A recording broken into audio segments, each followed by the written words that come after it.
So, what is the significance of Idam Na Mama? It's three simple words, but they're very powerful. It's a sign of surrendering, it's a sign of letting your ego dissolve. And this particular mindset doesn't have to be restricted to any kind of religious ritual. It's something that we can use in every part of our life.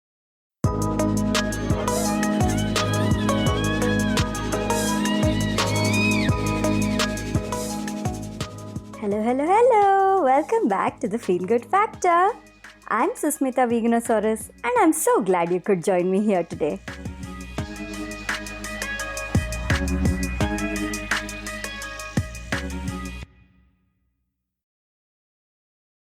Hi, you're listening to episode 100 of the Feel Good Factor podcast. Yay! This is a cause for celebration, of course. But when I was thinking of what I should be talking about in today's episode, I realized that there are so many important things that have led to this episode. And I feel like even though I need to celebrate it and feel joyful for it, and of course be extremely grateful about it, I also need to acknowledge these factors that have made me arrive at this point. What I've heard a lot of veteran podcasters say is that until you reach the 100th episode mark, you need to consider yourself a newbie podcaster. In general, a lot of new podcasts are started by people with a lot of enthusiasm and passion and stuff. I mean, we have all these ideas, so we want to share it with the world, and we just start podcasting. But very, very few of them actually keep going because it's a lot of hard work and it does take a lot of commitment. A lot more than we expect when we start off, like most things anyway, right? It's comparatively a very small percentage of people who actually keep going after maybe 20 or 30 episodes. A lot of podcasts dwindle away. I do follow a lot of veteran podcasters, people who have been doing this for many years before podcasting became a thing even.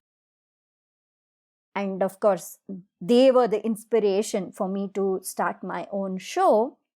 And when I see what they have accomplished, how far they have gotten, and how well they continue to grow, my 100 episodes is nothing.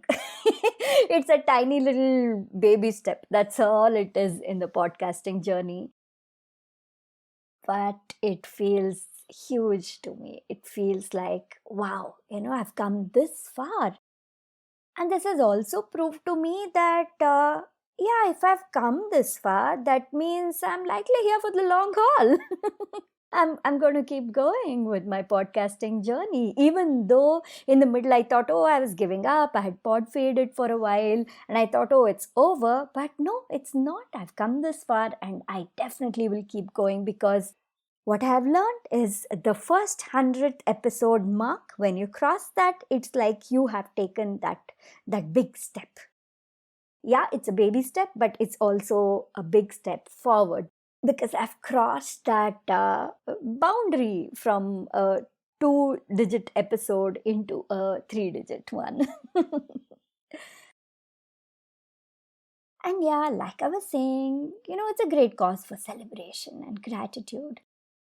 But more than the celebration, these past few days, I've been contemplating a lot on what it is that made me come this far.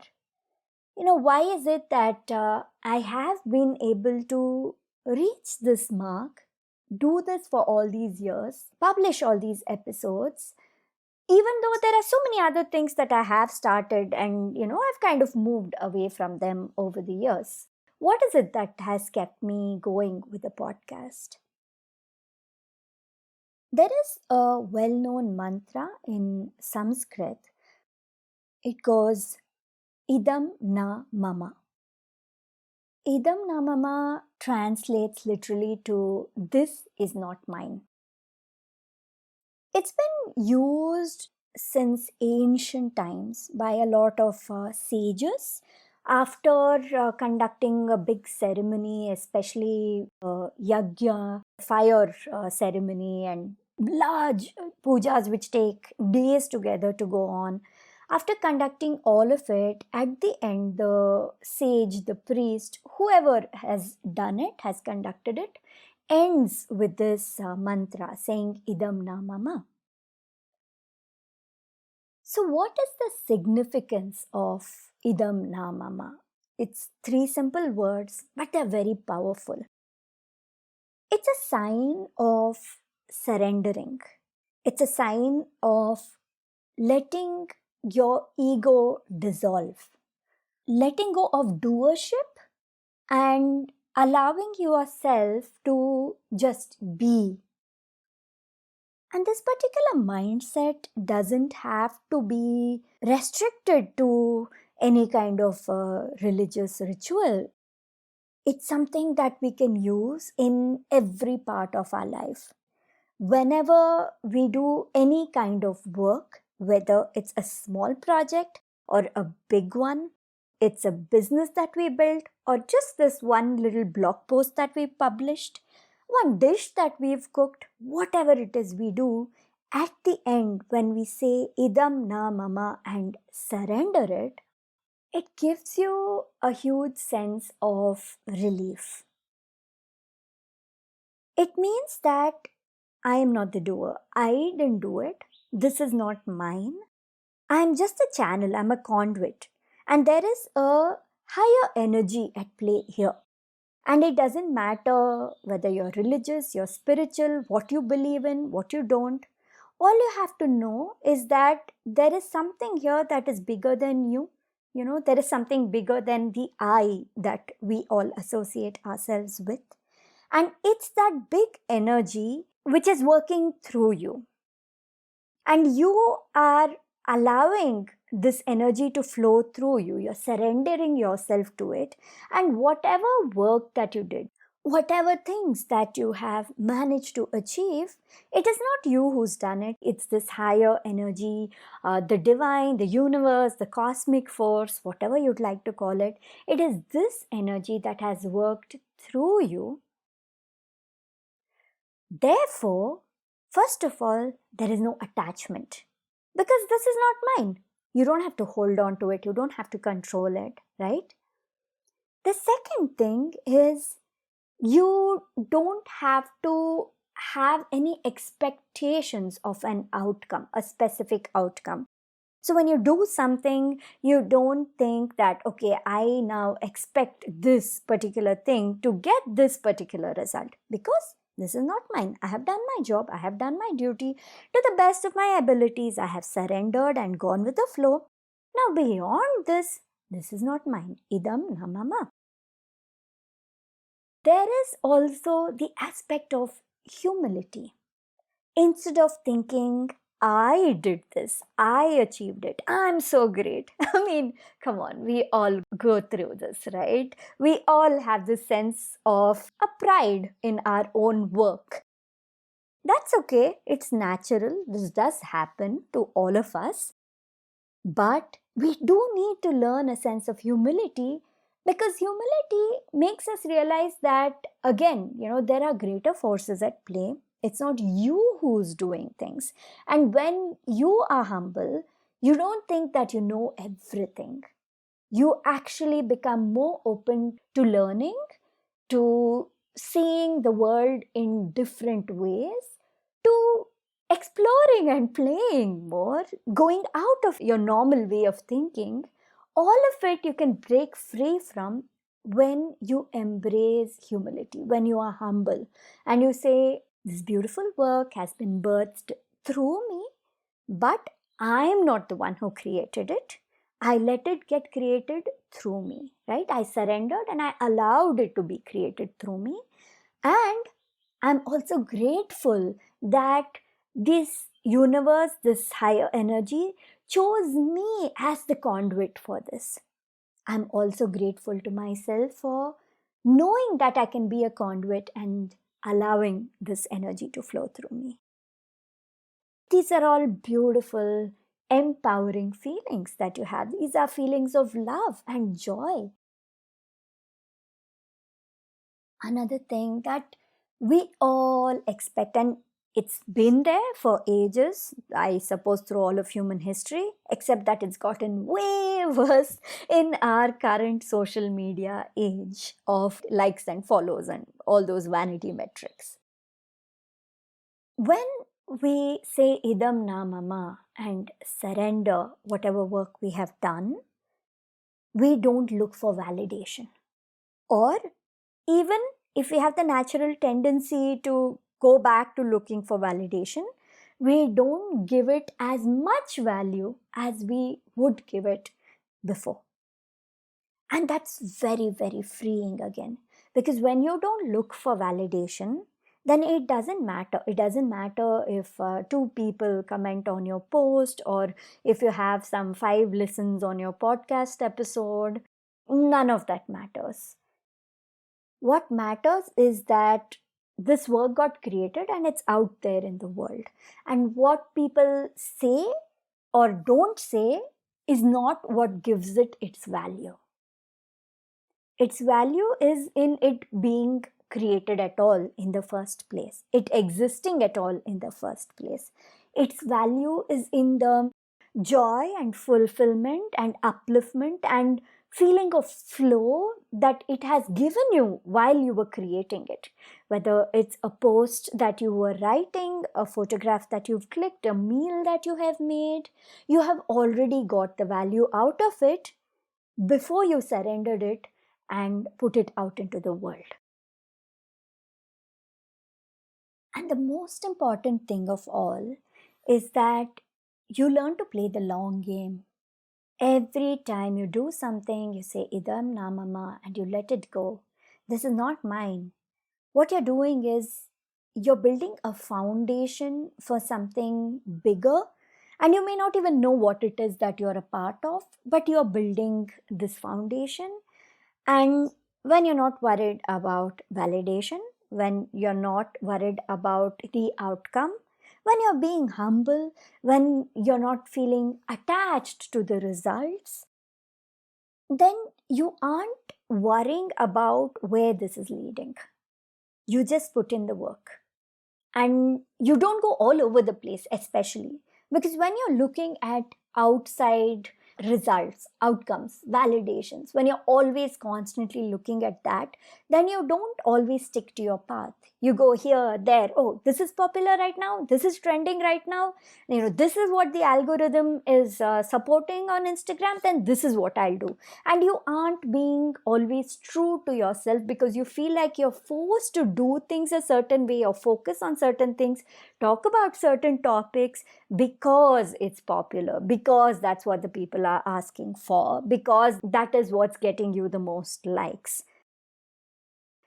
Being free from it means you stick to whatever it is you're doing. You stick to your path.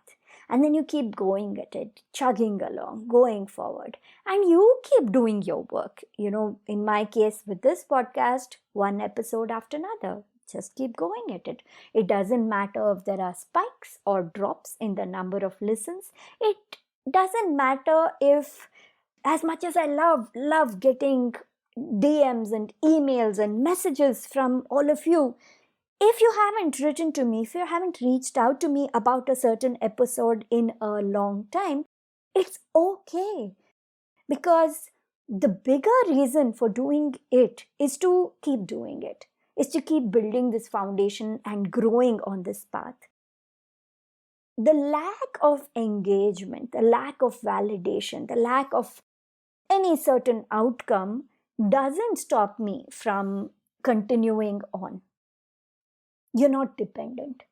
And that again comes from this feeling, this deep feeling of surrender. Idam Na Mama, this is not mine.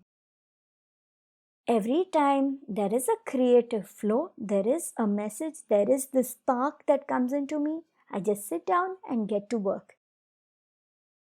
I'm doing my duty, and beyond that, whatever happens, it's up to you, the great creator. The energy that's flowing through me, the bigger cosmic force, it's up to that where things need to go, what direction things will lead.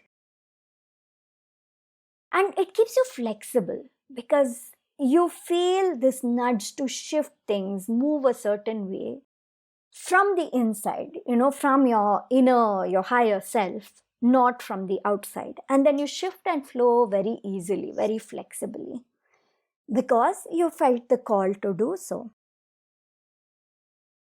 And the most beautiful part is that the more you surrender, the more you let go, the right kind of messages, the right kind of connections, those develop, those come about on their own. There were times in the initial year of my podcasting journey where obviously I started with so much of enthusiasm and I wanted the whole world to listen to my podcast, and I was just promoting it everywhere, telling everybody about it. This is a podcaster thing, a lot of podcasters, it's also a vegan thing. It's like the vegan joke where they say that, okay, how do you know someone's vegan? Don't worry, they'll tell you. It's a cliche. It doesn't always happen, but it's a cliche for a reason. It's the same thing with podcasters. How do you know someone's a podcaster? Don't worry, they'll tell you. So I would tell every person who would ask me what I was doing with my life, I would tell them about my podcast. I would promote it everywhere. And of course, in the initial, for the first 20, 30 episodes, there was a lot of enthusiasm. People were responding. People were telling me, oh, this is great. I connected with this specific message and this is how it applied to my life and all these things. And it was so great to keep going with that.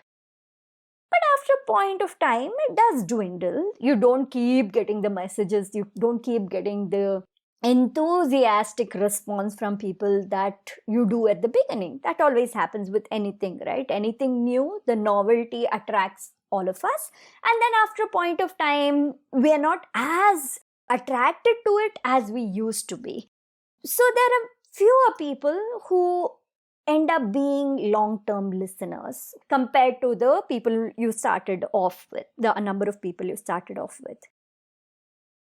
So there were times when I'd feel like, is there even a point of doing this? Why am I even recording and posting episodes? Who's even listening? Nobody's saying anything. And just when I'd feel that way, I'd get a message from somebody. The universe would take care of it. The universe would ensure I got a message from somebody, and somebody will remember some old podcast episode, not even the most recent one. They're like, I listened to this again after so many days. Oh my God, it really resonated with me. This is how it made an impact in my life. And then, all my doubts would get washed away. I'm like, no, there is nothing like I have to keep creating only new content. The old one is forgotten and all this work, blah, blah, blah. All these doubts kept getting washed away. Of course, as I learned about the mantra of surrender, of saying this is not mine and letting it go, as I kept doing that more and more, I didn't feel the need for these messages from the universe. I just kept going anyway. Whether I got the messages or not, I kept going anyway. But it's a lot of fun when that happens, right? It's a lot of fun. So the universe is always taking care of you. You need it and you're meant to be on this path, then you will find signs. Not you find it, will come to you. The sign will come to you again and again. Signs will come to you to show you that you know what, keep doing this. Just because you aren't getting immediate results or you can't see where this is leading, you can't see the big picture, doesn't mean that it isn't significant, the work that you're doing, right? So just keep going at it, keep doing it, don't be disheartened. So it's beautiful when you know that the universe is supporting you. Julia Cameron has written this book called The Artist's Way. And in that, there's this one affirmation I mean, she shared a lot of affirmations, but this one particular affirmation, it really meant a lot to me. It goes, "The great creator has gifted me with creativity. My gift back is to use it." Isn't that beautiful? When you have these ideas, when you have these skills, these talents, these things that have been gifted to you, which you have the innate attraction to, these innate abilities, use them, whatever they are. It is your duty to use them. Who are you not to use them? The reason you got this, whether you were born with it or you picked them up, you've had all the privileges or the support system, or things have fallen into place in such a way that you've managed to pick up these talents and skills and these creative ways of thinking and doing things. When all of this has come to you, has been given to you, then it is your duty to keep using them and putting out beauty and meaning into the world, joy. Use your talents, skills to light up the world in whatever best way you can, and do it without attachment and with a lot of humility. Do it with complete surrender. Then just release it out into the world with Idam Na Mama. I hope what I've shared meant something to you, and I hope you start your own thing too, or you continue to do whatever it is you're doing. If it is something positive, meaningful, joyful, something that is going to add to the good energy in the world, make people feel better in some way, help somebody, something conscious. If you're doing something like that, keep going at it. It doesn't matter what kind of validation you may or may not get from outside. It doesn't matter if you can't yet see where this is leading. Keep building that strong foundation, keep chugging at it, and it pays off. It means something. It is significant. And thank you for creating whatever it is you're creating to make the world a better place. If you've been liking my podcast episodes, then sign up for my free newsletter, The Feel Good Tribe. Go to my website, veganosaurus.com, that is veganosaurus.com/newsletter. Once you sign up, you will get an email where you need to confirm that yes, you have subscribed to this. So check your spam folder or your promotions folders, check them, and if the email is not in your inbox, that's where it is. And once you confirm, you will get subscribed to the newsletter, and then you will receive a welcome email. Hit reply. Let me know about yourself. I'd love to get to know you. Tell me how you got to know about me. Tell me what content you want to hear more about. I would love to connect with you. Until next time, take care. Thank you so much for listening to this episode of The Feel Good Factor. I'm Susmita Veganosaurus, and I'm looking forward to talking to you again very soon. Bye!